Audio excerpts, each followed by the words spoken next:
Bakit sobrang bigat ng aking dinadala ng aking kamay? Ano to?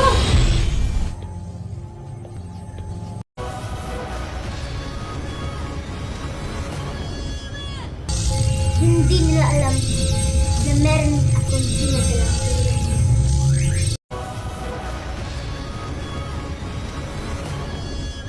Na ang tunay na sangre sa Hattorya. Kaya ang binigay ng aking adi.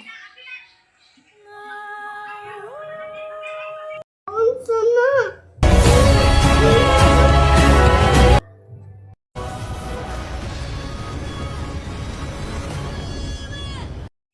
Sumusobra ka na!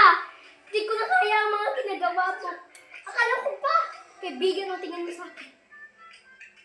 Oo nga, isa akong anak ni Olgana at isa akong mini-ape.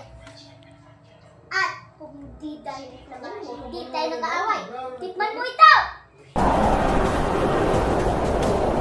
Huwag kong patulan, Deya.